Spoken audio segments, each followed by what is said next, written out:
Replication के बारे में। तो आप लोग तो जानते हैं डीएनए क्या होता है, मैक्सिमम लोग जानते हैं।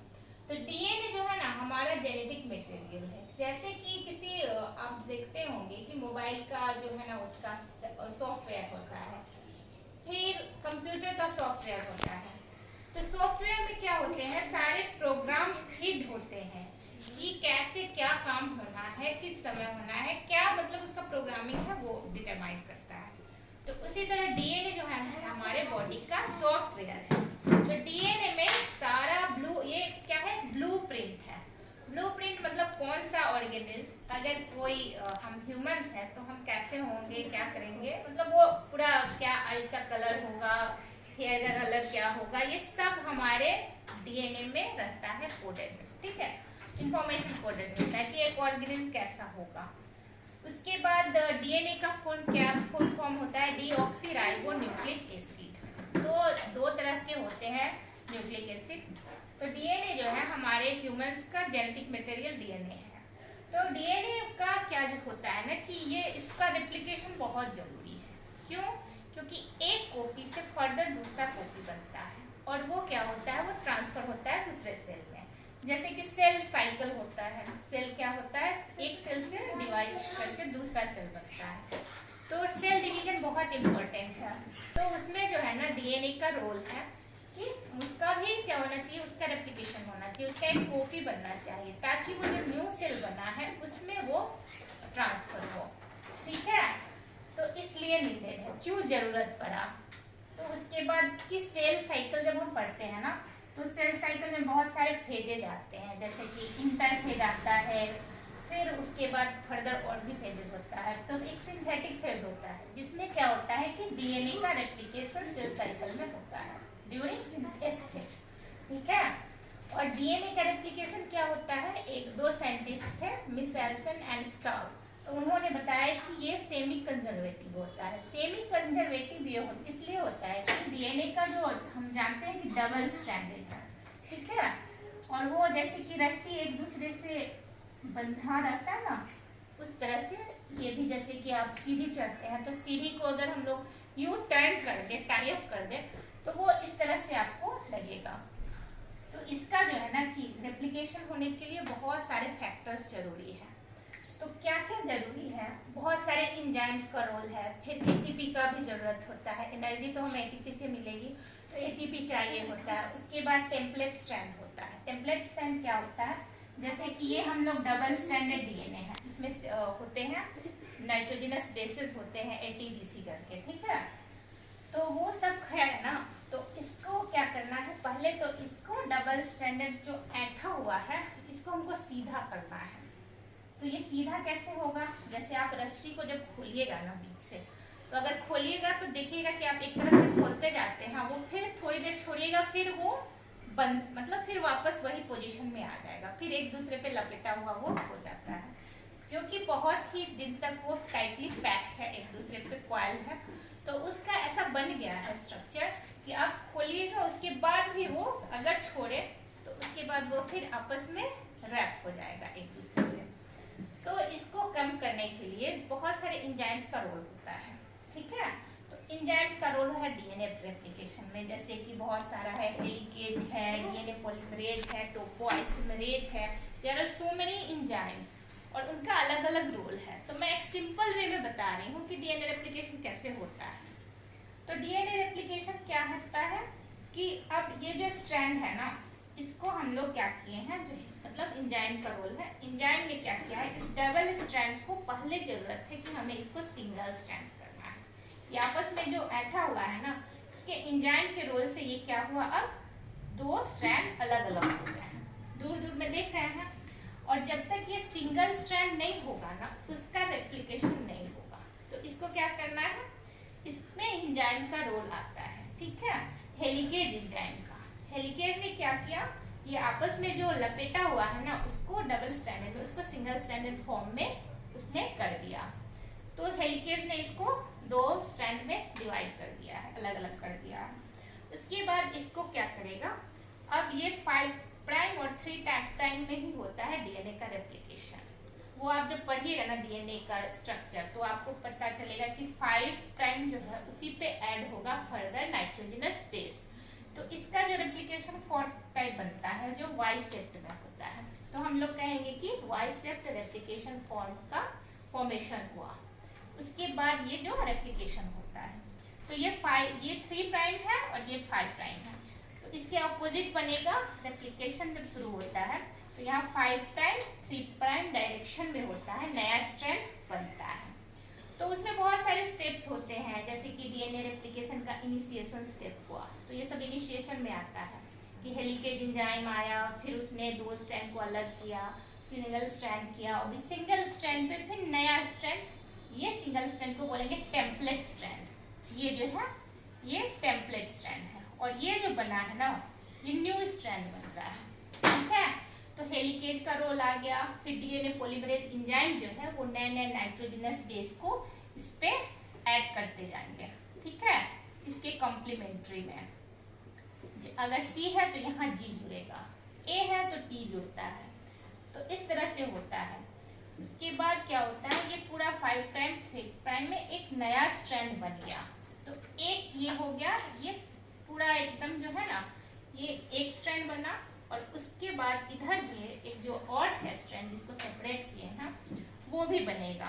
तो ये होता है, ये भी 5 प्राइम 3 प्राइम डायरेक्शन में होता है, पर ये एक छोटे छोटे जो होते हैं ना फ्रैगमेंट में बन रहा है, ये कंटिन्यूअस नहीं है।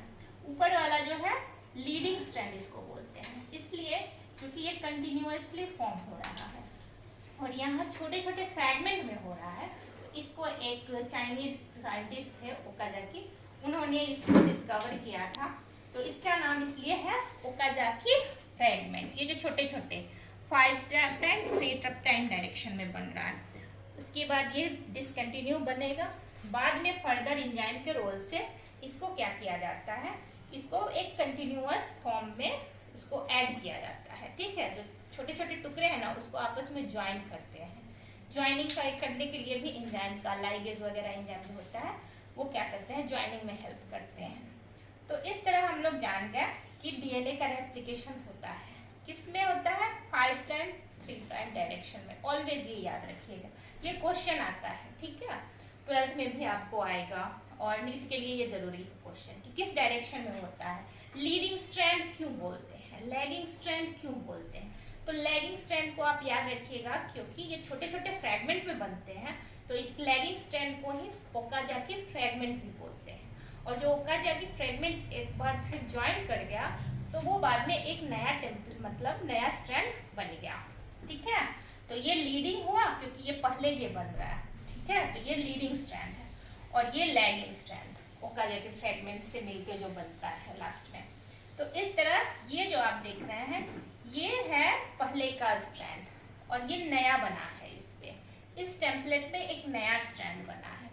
तो ये जो नया स्ट्रैंड बना है ना, तो इसलिए इसको कहा जाता है कि ये सेमी कंजर्वेटिव है डीएनए रेप्लिकेशन। क्यों है, क्योंकि एक जो पेरेंटल स्ट्रैंड है उस पे एक न्यू स्ट्रैंड बना है, तो एक पहले वाला भी स्ट्रैंड कंजर्व हुआ और एक नया भी बना, ठीक है। तो इसलिए क्या बोलते हैं इसको, सेमी कंजर्वेटिव बोलते हैं, क्योंकि एक स्ट्रैंड जो है पेरेंटल स्ट्रैंड वो क्या है, वो कंजर्व हो गया है, उसी को टेम्पलेट मानते हुए, ठीक है, उस पर नया सिंथेसिस होता है। और इसके लिए तो आपको पता चल गया कि क्या एटीपी की जरूरत है, बिना एटीपी की मदद से नहीं होगा। तो एटीपी तो बहुत ही इम्पोर्टेंट है हमारे सेल में, और एटीपी का रोल तो आप जानते हैं, माइटोकॉन्ड्रिया में बनता है एटीपी, जिसका है एडिनोसिन ट्राइफॉस्फेट, हाई एनर्जी ये बॉन्ड से बना हुआ होता है, और ये एनर्जी प्रोवाइड करता है सेल का। तो डीएनए रेप्लिकेशन इस तरह से होता है। फिर प्रोकैरियोट्स और यूकैरियोट्स में देखेंगे दोनों का अलग अलग रेप्लिकेशन होता है, ठीक है। तो ये एक बेसिक कंसेप्ट है कि हाउ डीएनए रेप्लिकेशन अकर्स। फिर आपको क्वेश्चन आएगा कि सेल साइकिल में किस स्टेज में डीएनए का सिंथेसिस होता है, तो ये याद रखिए एस फेज में होता है। S stand for synthetic phase, ठीक है। तो सिंथेटिक फेज में जो है डीएनए का रेप्लिकेशन उसी समय होता है, और ये बहुत ही जरूरी का है। और डीएनए रेप्लिकेशन जब हो जाता है ना तो प्रूफ रीडिंग होती है। प्रूफ रीडिंग में ये देखा जाता है, जैसे कि आपने कोई नोट्स बनाया, फिर फर्दर आप करेक्शन करवाते हैं, आप अपने टीचर से करवाते हैं, लेकिन कोई मिस्टेक तो नहीं रह गया। क्यों? क्योंकि वो आपसे ज़्यादा जानकार है, वो आपकी गलतियों को तुरंत खोज लेंगे। इस तरह जब डीएनए एप्लीकेशन बन होता है ना, उसके बाद इसकी प्रूफ रीडिंग होती है। प्रूफ रीडिंग इसलिए होती है कि बाय मिस्टेक कहीं अगर यहाँ हमको सी जुड़ना है, साइटोसिन, इसके जगह पे दूसरा कुछ तो नहीं नाइट्रोजनस बेस ऐड हो गया है, अगर हुआ है तो वहाँ म्यूटेशन हो जाएगा, मतलब नॉर्मल नहीं रहा डीएनए, ठीक है, कुछ म्यूटेटेड हो गया। तो अगर डीएनए म्यूटेटेड हो गया ना, तो उसका क्या होता है, डीएनए के बाद रेप्लिकेशन के बाद ट्रांसक्रिप्शन होता है, डीएनए कोड करता है आरएनए, और आरएनए कोड करता है प्रोटीन को, तो मतलब गलत प्रोटीन भी बॉडी में बनता है। तो इसलिए इसकी प्रूफ रीडिंग बहुत जरूरी है। और प्रूफ रीडिंग जब होती है ना, तो जहाँ गलत ऐड हो गया है ना, तो डीएनए में रेप्लिकेशन में जो कुछ एंजाइम्स होते हैं वो प्रूफ रीडिंग में हेल्प करते हैं। उसके बाद उसको क्या करते हैं, वो करेक्ट करते हैं, जहाँ गलत ऐड हुआ है उसको करेक्ट करेगा, और फिर जो प्रॉपर नाइट्रोजनस बेस होना चाहिए वो ऐड करेगा। इसलिए डीएनए का रेप्लिकेशन बहुत ही एक सिस्टमैटिक ढंग में है। और अगर इसमें गलत हुआ ना, तो बहुत सारे डिजीज वगैरह जो होते हैं ना, वो म्यूटेटेड रेप्लिकेशन, अगर रेप्लिकेशन के टाइम कुछ म्यूटेशन हुआ, प्रूफ रीडिंग सही नहीं हुआ, तो अलग प्रोटीन बन गया, तो कुछ डैमेज होता है, ठीक है। तो ये नहीं होना चाहिए।